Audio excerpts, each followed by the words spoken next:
Good afternoon, everyone, and welcome to today's update on COVID-19 in New Brunswick. Speaking on behalf of the province today are Dr. Jennifer Russell, the province's Chief Medical Officer of Health, and the Honorable Blaine Higgs, Premier of New Brunswick. Bonjour tout le monde et bienvenue à cette mise à jour sur le COVID-19 au Nouveau-Brunswick. Les porte-paroles aujourd'hui sont le médecin hygiéniste en chef, la Dr. Jennifer Russell, et le Premier ministre, l'Honorable Blaine Higgs. Dr. Russell.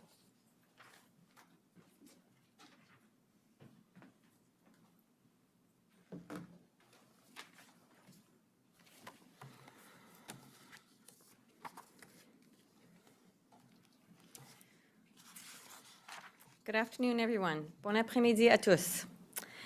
Je souhaite que tout le monde profite de cette longue fin de semaine, mais je souhaite également que tout le monde le fasse en toute sécurité. Nous avons très bien réussi à ralentir la propagation du virus responsable de la COVID-19. En effet, 9 jours se sont écoulés depuis l'annonce d'un nouveau cas au Nouveau-Brunswick et il ne reste un seul cas actif dans la province. Nous avons terminé la première semaine de la mise en œuvre de la phase orange de notre plan de rétablissement et bon nombre d'entreprises et de lieux de travail ont commencé à reprendre leurs activités. Le virus n'est pas pourtant autant disparu. Il est toujours parmi nous. The Victoria Day holiday weekend has arrived, and for New Brunswickers, this traditionally marks the start of summer, the time when we work in our gardens, open up the camp, and enjoy barbecue with family and friends. This Victoria weekend will be different because of COVID-19, and we will all have to adjust our activities to meet the new reality. And I want everyone to enjoy this holiday weekend, but I want you to be safe.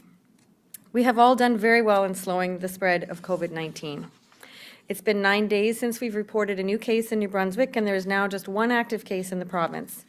We have completed the first week of the orange phase of our recovery plan, and many businesses and workplaces have begun to open. But the virus has not gone away, and it is still out there just beyond our borders and perhaps even inside our borders as we have travel coming in and out of the province every single day. We must be ready when a new case arises. I am sure they will. This is why it's very important that we all stay within our 2-household bubble and that we protect our bubble against this disease. Keeping the number of close contacts very small is very important. So the COVID-19 virus cannot move around on its own. It spreads through close contact between people and when we touch surfaces that other people have touched. The more the contact happens, the faster and more broadly the virus will spread.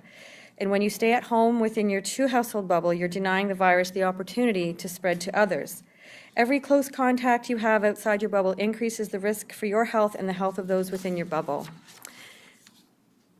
Quand vous restez à la maison ou respectez le concept de la bulle de 2 ménages, vous empêchez le virus de se propager aux autres.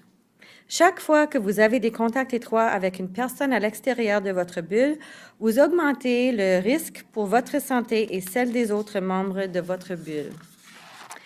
Close contact should only be with those who are inside your 2-household bubble. This keeps everyone in the bubble safe from COVID-19 and protects those not in your bubble from getting the virus. It works both ways. So when you're outside your bubble, keep your interactions brief and maintain 2 meters of physical distancing between yourself and others. The virus cannot jump or spread at a distance of 2 meters or more, but it is important to continue to wash your hands because if you've touched a surface where there's COVID-19 virus and then you touch your face, that's how you get infected. So frequently washing your hands is very, very important. And when physical distancing is not possible, you should wear a community mask that covers your mouth and your nose. The temptation is to behave as if we have, like a year ago, before any of us had heard of COVID-19. And this weekend, we really have to resist that temptation. We must act as if the virus is all around us, because it is still all around us. Nous devons tous nous comporter comme si le virus était tout autour de nous, parce qu'il est vraiment encore tout autour de nous. In particular, it is important to avoid close contact with people who have recently been outside New Brunswick. And if somebody is coming from outside the province and is self-isolating, you have to do it safely. So staying in a different bedroom, not sharing a bathroom, staying 6 feet away from people, not sharing utensils or items like towels, etc. If a neighbor or a family member has just returned to the province and is in self-isolation, you can help them by offering to pick up groceries and other supplies so that they can stay isolated in their home. Support them in helping to keep New Brunswick safe. Next week, licensed daycares and early childhood learning centers will open, operating under public health guidance. And I know that many parents are nervous about this because they need their children to be safe. And I'm a mom, so I understand that. Childcare is critical to the functioning of our society and our economy. We cannot move to our new normal without it. But we must ensure that daycares are operated safely and do not become a means of transmitting infection to children or staff. You can protect the children in daycare and the staff in daycare by staying in your two-household bubble and making sure that everyone inside your two-household bubble understands those risks and behaves accordingly. The opportunity for the virus to spread is greatly reduced if the families of each child in a daycare have contact with only one of their household. Similarly for the staff have to remain in their household bubbles as well. If you are unwell, do not go to a daycare. This applies to children as well as to parents and daycare staff. By staying in your bubble, you are keeping our daycares safe. You are keeping our hospitals, nursing homes, and special care homes safe. You are keeping our workplaces, stores, and businesses safe, and you are keeping New Brunswick safe. Don't break your bubble this weekend. Have fun, but stay safe. Chaque citoyen du Nouveau-Brunswick doit s'engager dans la voie du succès de notre province. Ainsi, il faut respecter le principe de la bulle de deux ménages, s'auto-isoler en arrivant au Nouveau-Brunswick et respecter les mesures relatives aux frontières. Every New Brunswicker needs to commit to our path to success. This includes not breaking your bubble, self-isolating after entering the province, and comply with border measures. Don't be afraid, be careful. Let's all step up for New Brunswick. Thank you very much.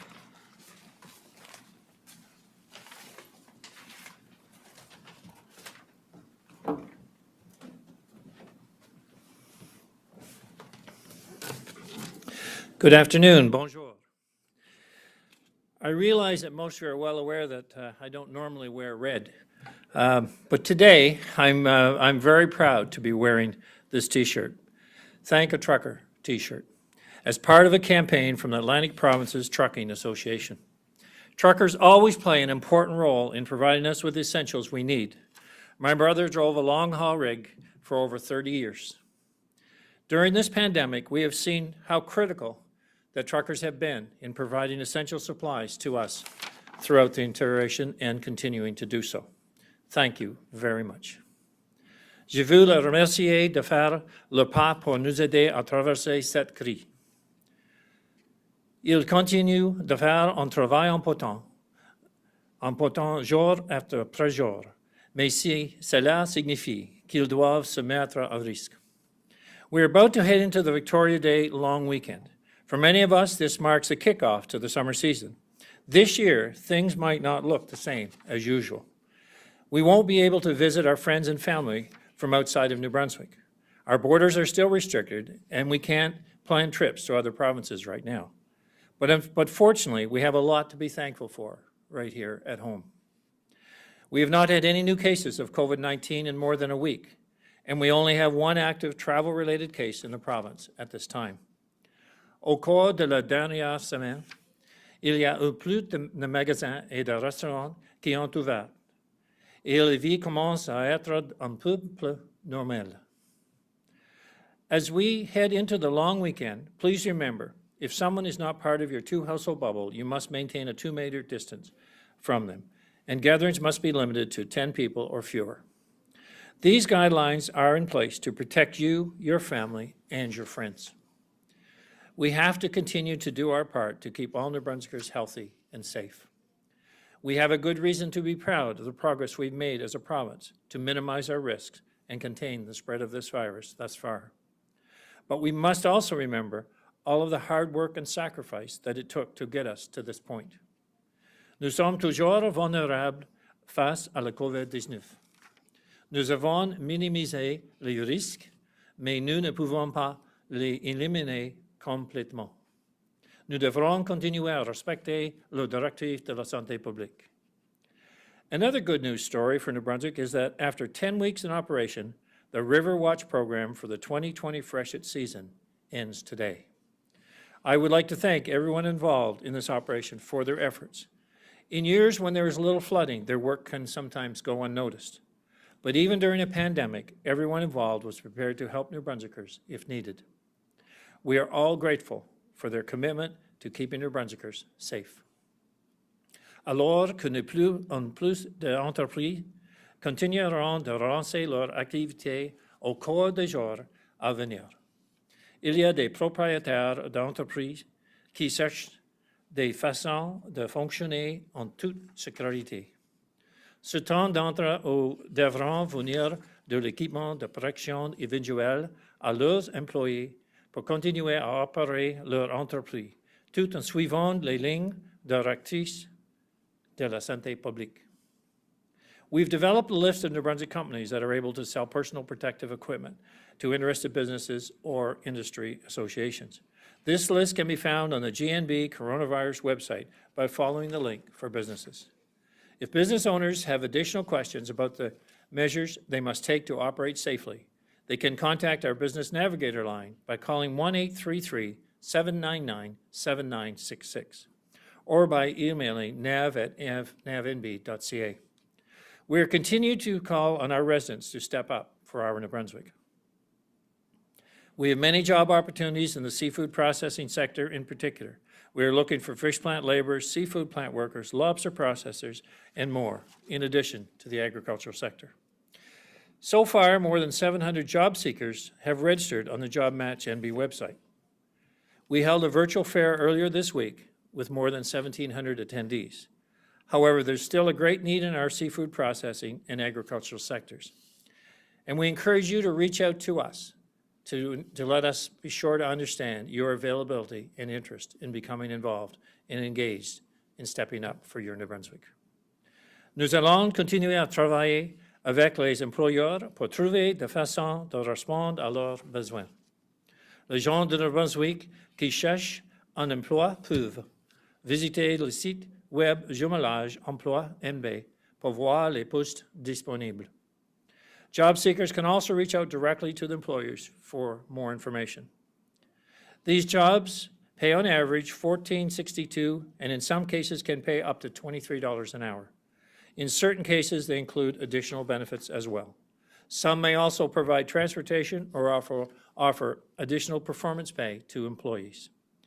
Nous avons déjà vu qu'il y a des Néo-Brunswickois qui commencent à faire le pas.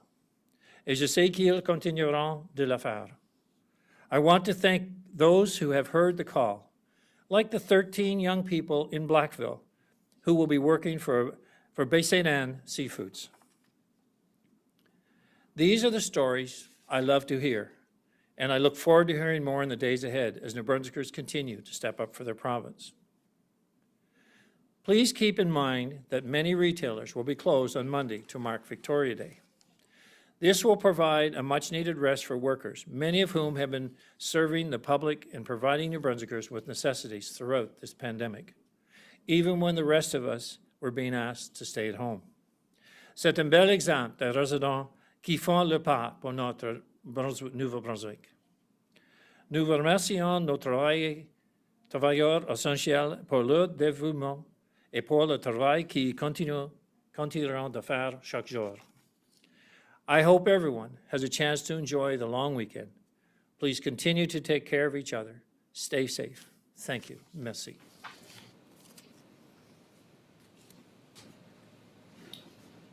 Merci, Monsieur le Premier ministre, Dr. Russell. Thank you, Premier Higgs and Dr. Russell. We will now proceed with questions from the media. Each reporter will have one question. You have the right to pose your question in the language of your choice. Nous allons maintenant procéder aux questions des journalistes.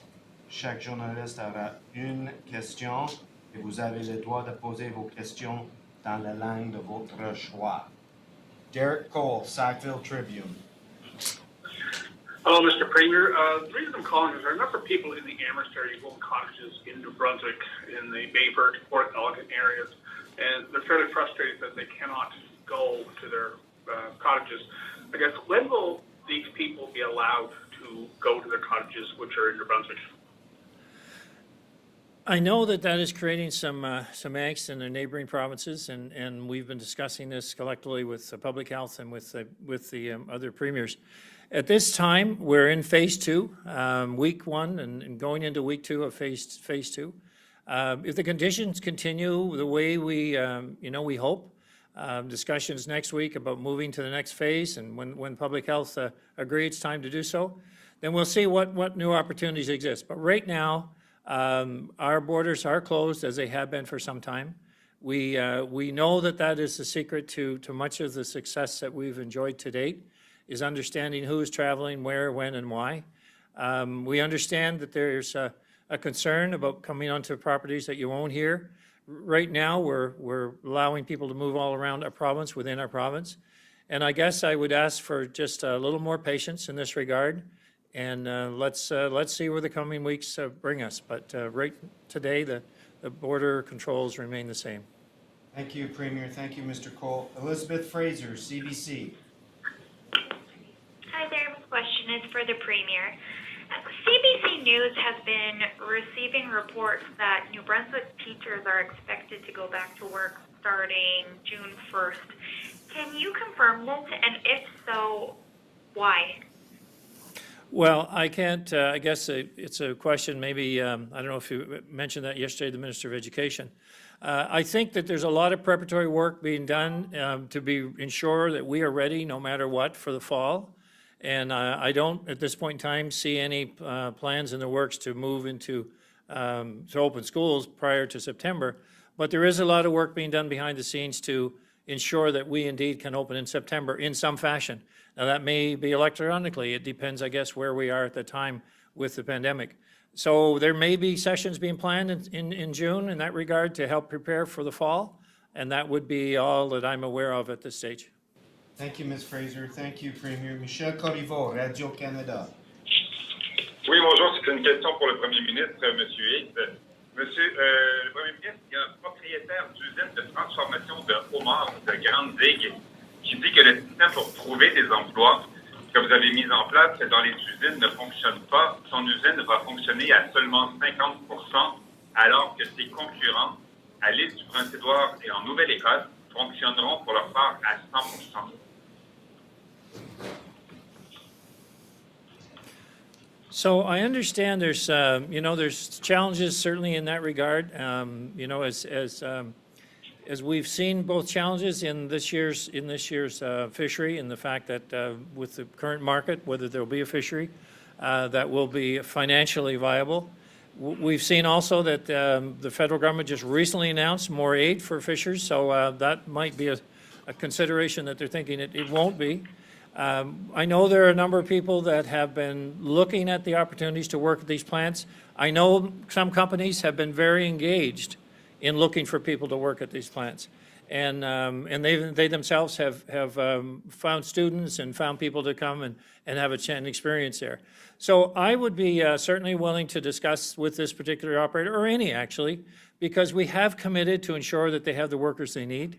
You know, I think it's a sad commentary on our province if we have 70,000 people unemployed, and that basically we're not able to find enough people to work in the opportunities that exist. It tells us something about our challenges we have as a province, maybe as a nation. I know many people are on the 4-month program right now that the federal government supplied and feel little obligation or reason to move into a job at this stage. That's why we started the campaign, to try to help, to encourage people to help us. But I want to say first and foremost, I want to work with these companies to ensure they have the needs are filled to get the workers they need.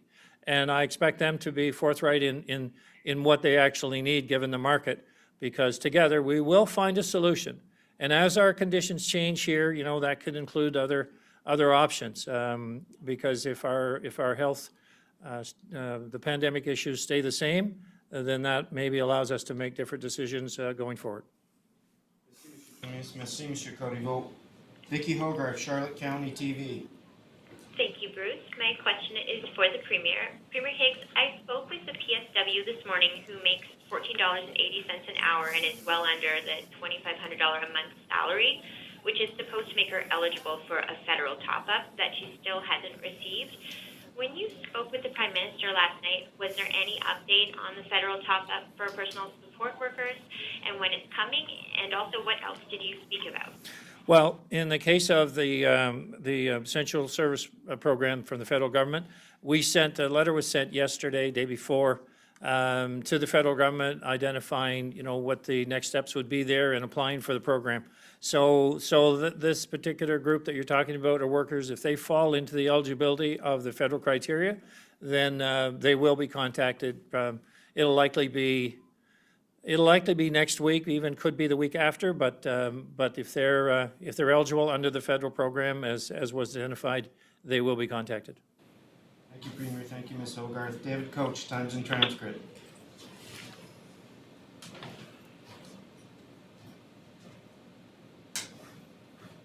David Coach, Times and Transcript. Hi, sorry, just having trouble unmuting my phone there. The question is for Premier Higgs. There's an aspect of the temporary foreign worker ban that I don't think has been previously addressed.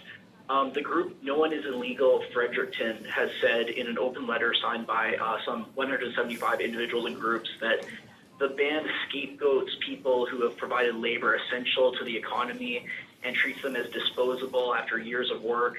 It says that this kind of policy only serves to increase incidences of racism and xenophobia. One member of the group who I spoke to said he doesn't believe that you intend to generate xenophobia, but that this ban will actually stoke fears about immigrants. And I'm just wondering how you respond to that, that this could actually encourage racism and xenophobia, that these workers be treated as disposable. So firstly, I would like to differentiate between temporary foreign workers and our immigration policy. If you recall our previous budget, we actually were asking to bring more immigrants into our province. I think moving from 7,500 to 10,000 a year, and we made those requests to the federal government. So that would be clear, I think, to tell you where my position is, to have more immigration, not less. In the case of the temporary foreign workers, a different scenario here. I initiated this because of these individuals at the time were coming from Mexico and Jamaica, and Mexico was in a position of a significant outbreak, and we were still moving in not quite sure where we were going to trend. So it's all about what additional risks we could mitigate in the process. So it is nothing to do with individuals or where they're coming from, other than if there's health risks associated with that. But I think the bigger question here lies on going forward. We've had a lot of discussion about food security. I would love for these temporary foreign workers to come here and live here full time in our province, because I don't exactly consider someone a temporary worker if they've been coming for the last 20 years. So you'd like to be able to say, can we create an economic environment here that would not only encourage our own people to get engaged in it, but also encourage people that are coming here to be here full time. So I would say to the individual, my goals are the exact opposite. I want to see more people coming to our province that want to step up, and I'm not concerned about what country they originate from. When we're not in a health pandemic, I just want people to be part of the solution for New Brunswick's future. Thank you, Premier. Thank you, Mr. Coach. Silas Brown, Global TV.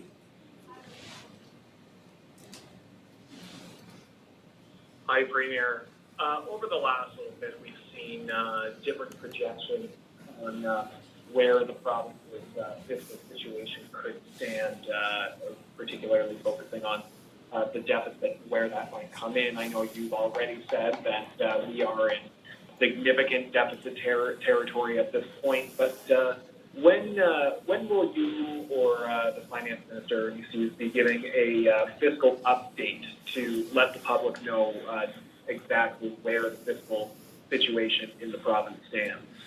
So the Finance Minister would be doing that on or before when the ledge opens. So at this point, it could be that day or right in the vicinity of the legislature opening, or in a press conference prior. But there will be at that time a statement and information given on exactly where we see the province at this stage. And because we are monitoring this on a regular weekly basis, actual cost versus our budget, and now it's not tracking the budget, I assure you that. But it is a case where I'm very cognizant of what what our budget's going to look like in future years.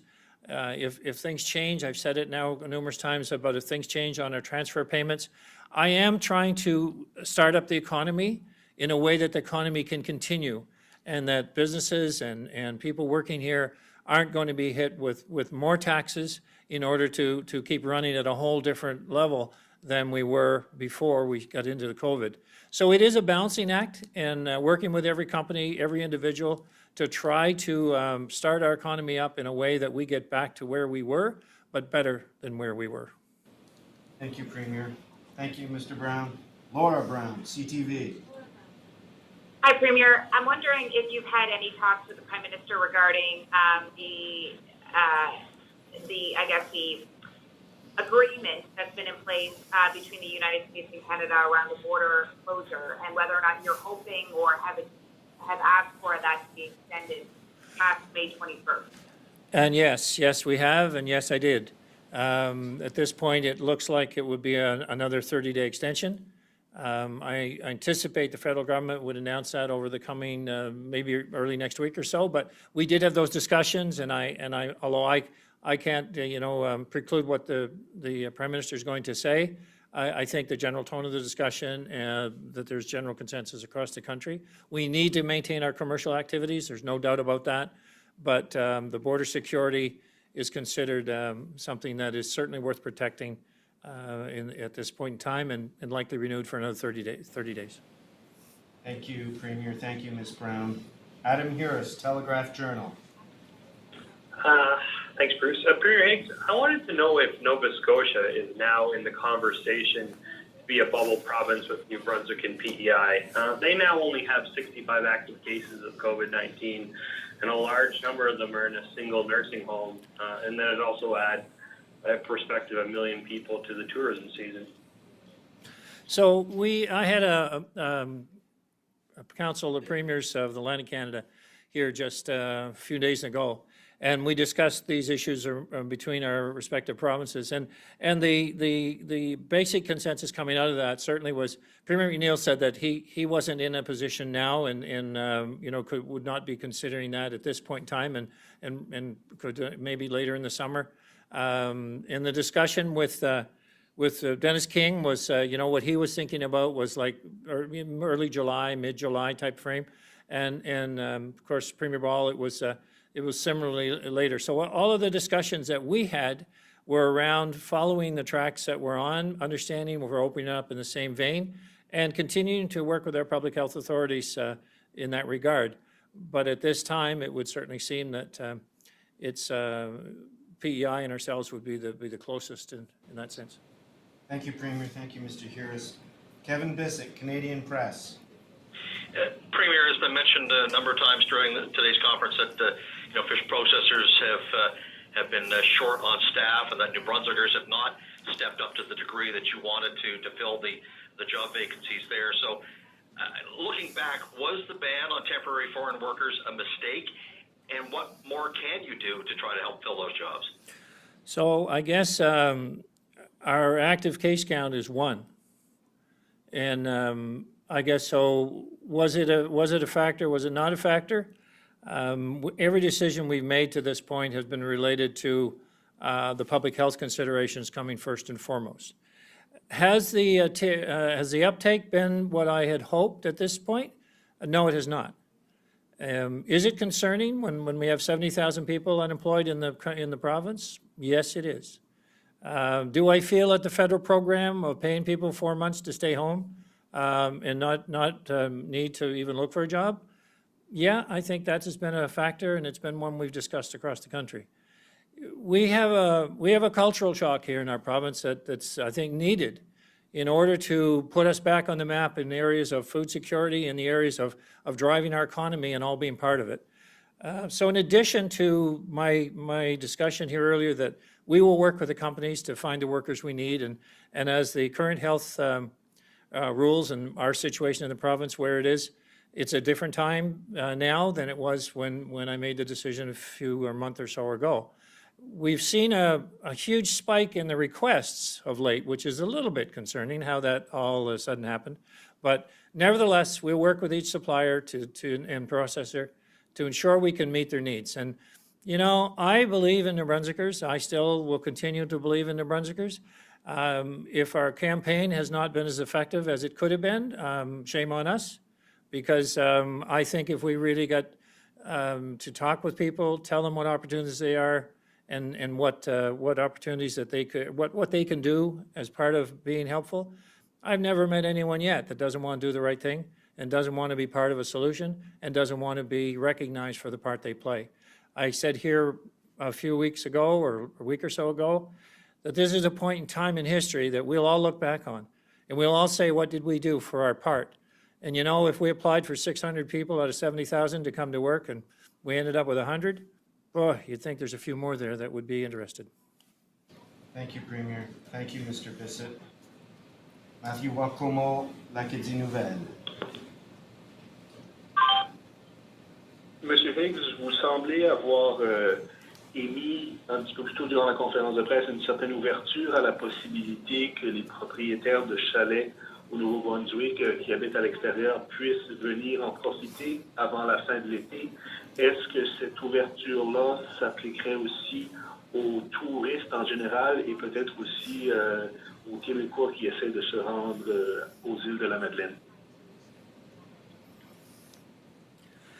So, I guess starting at the last part first, certainly in relation to the Quebecers wanting to get to the Ile de Madeleine, I've had that discussion with Premier King, and I know he's speaking with folks in Quebec and the Premier Legault staff to discuss what that might look like.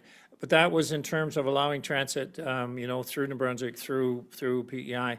I think that any movement in relation to outside activities or people coming into property they own, we'd want to be in a position where we had the same kind of rules, and Premier King and I were sharing that information about if we get to a point sometime in the summer, and again, working with public health, that we feel we can manage these risks of someone coming to their property, we understand the need to do that. And we want them to still have I guess, a certain amount of pride in having a place in New Brunswick and an anxiousness to be here, and we recognize that. But I am just asking to be patient right now. We're getting aligned with other provinces. We'll work with public health, and as we get into phase 3, then I guess it's understanding what's possible. But would we be opening up for tourism? I think that's a different story. I think that we're saying vacationing in New Brunswick.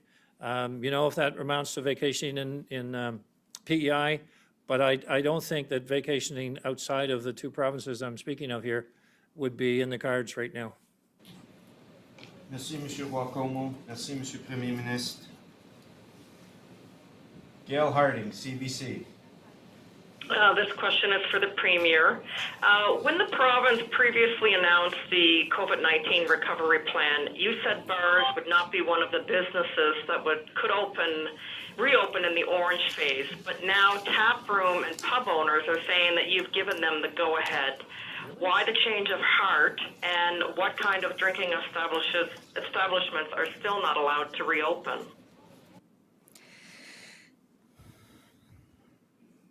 So my understanding is that was the difference between a restaurant and a bar really is around, like they both get the same kind of license with respect to alcohol. And in terms of how they are spaced out in terms of physical distancing, et cetera, that is the criteria really that you have to meet. And WorkSafe has got information on that. And bars and restaurants can open provided they have the operational plan in place and they can, again, abide by the physical distancing requirements. Thank you, Doctor. Thank you, Ms. Harding. John Chilbeck, Brunswick News. Hi there. This is a this is a question for the Premier or the Chief Medical Health Officer or both, whoever could answer best. I've been going back and forth with Ottawa on testing, The average amount of testing right now is only about 190,000 tests a week across Canada, when they hope to have had 500,000 a week. They say that Lumen Ultra, based in Fredericton, is fulfilling its obligation of supplying reagents for 500,000 tests a week. So this points to a bottle jam in provincial labs. So I was wondering what the situation is in New Brunswick. Are the labs in New Brunswick not able to keep up with the amount of testing that we should have? So with respect to New Brunswick, John, our level of testing is based on how many cases we have had throughout the pandemic. And we knew that in order to give public health advice on removing public health measures as we go through the phases, we would have to maintain a minimum number of tests of between 2,300 and 2,500. So that's our goal for the minimum number of tests, because that was what was required as we went through the pandemic. But as we move into the next phase, we are still looking for symptomatic cases, and so we're still focusing on symptomatic testing. We don't have a shortage of supplies to be able to do that. We also are moving into doing more asymptomatic testing, very targeted asymptomatic testing. So we don't have a logjam at this point because our testing strategy is based on national testing strategy as well, information that we get from Public Health Agency of Canada. And so as we focus on the symptomatic testing, doing a little bit of targeted asymptomatic testing, and then reserving some capacity for surge in case there is an outbreak in an institutional setting, and we can go in and do a very large number of tests in a short period of time. So right now, we're focused on making sure that we do the minimum number of tests along with some asymptomatic testing, some sentinel testing, and then doing some surge capacity testing in the event of an outbreak in a specific setting. And so right now we are in a good state in terms of being able to have access again to the supplies and the resources and the capacity that we need. If there was a bigger outbreak, we could go up to as many tests as 2,500 a day actually. So again, right now we're not experiencing a logjam. Thank you, Mr. Chilbeck. Thank you, Dr. Jacques Poitras, CBC.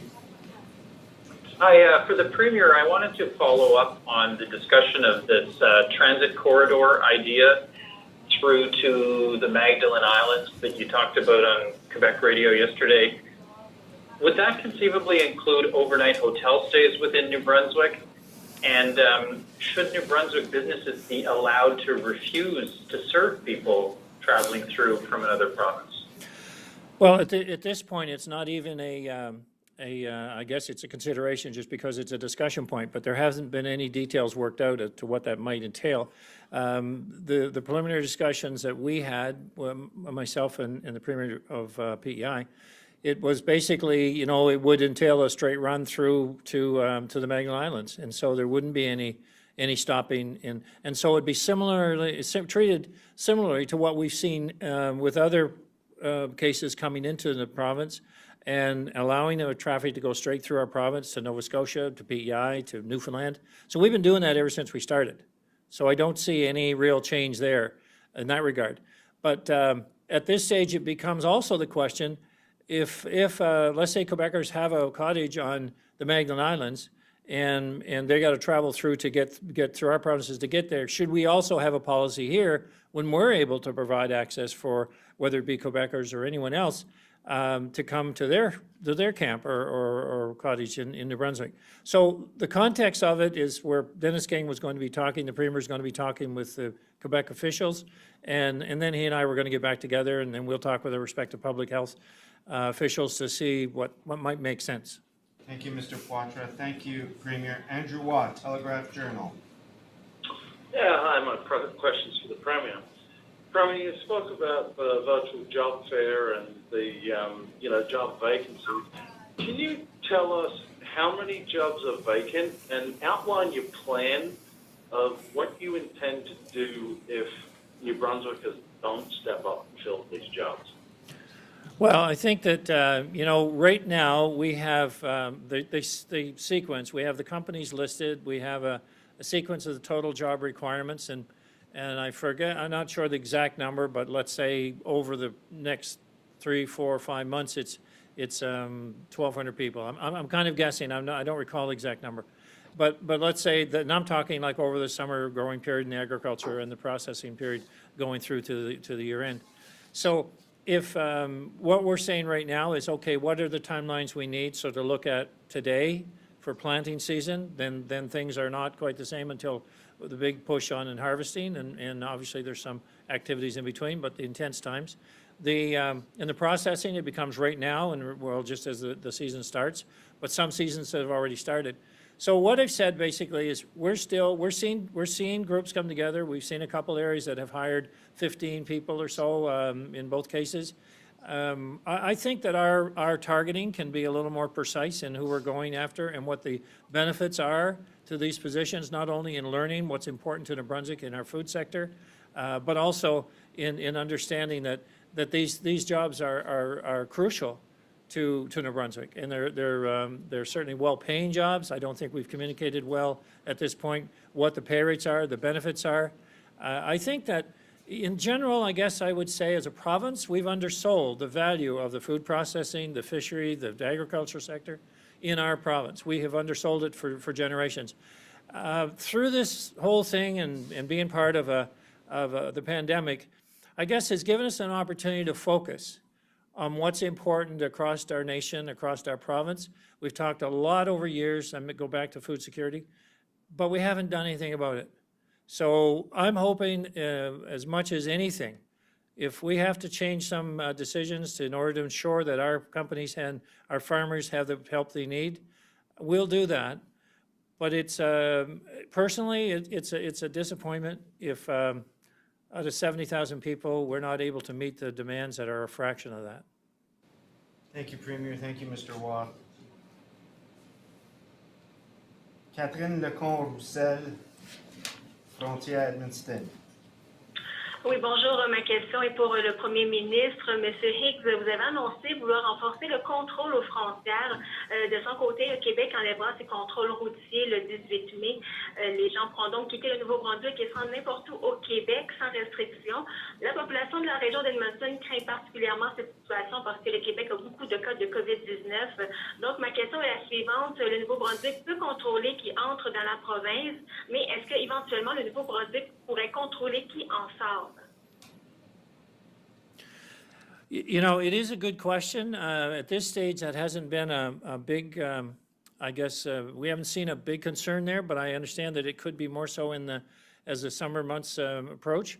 The concern has been most people were not traveling for unnecessary reasons into a place, into the situation that Quebec find themselves in right now. And, and I say that in the sense that I recognize what Premier Legault is going through and the density of population, particularly in the Montreal area that has been, we don't have to deal with that here in New Brunswick in that sense. So I've heard both Premier Legault and Premier Ford talk about the challenges they're facing in these very high density populated areas. So maybe we'll see that going forward, but as we're stopping people coming back into our province, we will understand, okay, if they left and went to, let's say, Quebec, then they need to come back and they need to isolate and stay 14 days in isolation. We have a policy that's been in place for months now, and they would have a address to come home, so we would allow them to come back in the province. But I would just say if you're vacationing this year, why not stay in New Brunswick? I mean, we certainly at this point, it's safe. There's an opportunity for you to see our province once again and explore so many things that probably you haven't seen that our province has to offer. I'm really hoping for a step change here as people discover New Brunswick one more time. Merci, Monsieur le Premier ministre. Merci, Madame Lecomte-Roussel. Margot Cassidy-Akobari, Radio-Canada. Ma question sera aussi pour le Premier ministre. On va encore revenir sur la question des frontières. Oui ou non, la frontière avec le Québec va demeurer fermée aux touristes cet été. Je repose la question car votre ministre Dominique Cardy a été beaucoup plus catégorique que vous sur nos ondes il y a 2 jours en disant qu'il n'était pas question de rouvrir les frontières d'ici la fin de l'été. I don't see any reopening either of the border before the end of the summer. And I think what we've talked about here are people that have properties in the province. And is that a policy that we consider? We're considering those policies, but we've also said that borders are a key, I guess, key to our success and continued success in fighting the health pandemic. So I agree. If there's not any clarity there, I don't see the borders opening this summer. Merci, Monsieur le Premier ministre. Merci, Madame Catherine Gobali. Clara Pesica, Times and Transcript. Hi, this question is for the Premier, though perhaps Dr. Russell would like to elaborate. With the long weekend approaching, a surprising number of New Brunswickers are confused why thrift stores are open, but they're being told that they can't have a garage sale, which would be an outdoor event with usually less than 10 passerbys at a time. Can you explain the decision-making process and when something like a garage sale might be allowed? For the thrift stores, they have been allowed to open with the caveat around the work-safe guidelines around social distance, physical distancing, et cetera, and having a plan to open. So, and again, for the next phase, in the yellow phase, the garage sales would fall into that phase. And so the decision-making really right now is around the store owners being responsible for implementing all of the work-safe guidance around how to operate safely. And then for the next phase, we can look at garage sales. Thank you, Doctor. Thank you, Clara. Savannah Odd, Telegraph Journal. Hi, Premier. So over the past several months, I guess, since COVID measures took effect here in New Brunswick, we've seen several very small protests in that time. What is the province actively doing to keep misinformation under control as we move ahead with our recovery phases? And to your knowledge, have there been any consequences either for people spreading misinformation or protesting in a group, not respecting physical distancing? Hi, Savannah. I'm going to answer the question around misinformation. So we actually have a communications team at the Executive Council office that really does a thorough scan of information that's out there on social media, et cetera, and addresses those on an individual basis. And certainly if we see a headline that's not completely accurate in a story, which can occur occasionally and has recently, it is very important at the end of the day for New Brunswickers to have accurate information. That accurate and transparent information is important for public health reasons in terms of, again, being in a crisis, being in a pandemic, having that ability to connect with the public in a way that they understand and that they can internalize the information and then make decisions and have behavioral changes that align with all the things they need to do to protect themselves and protect their loved ones and community members. So we are all responsible for making sure that only accurate information is put out there. So I think every individual has a responsibility to take that on and make sure that we are only providing credible sources of information, for instance, the GNB website, for instance, the Public Health Agency of Canada website.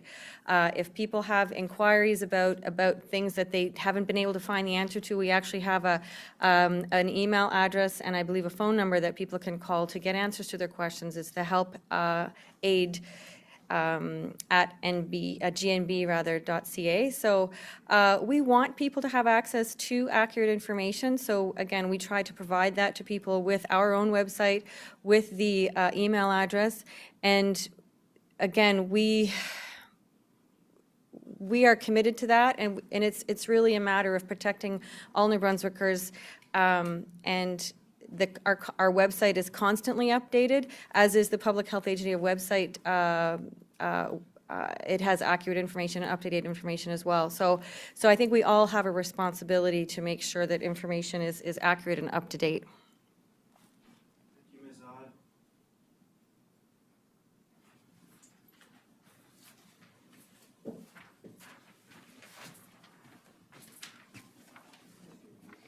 That concludes today's update. Thank you. Voilà la fin de notre mise à jour. Merci beaucoup.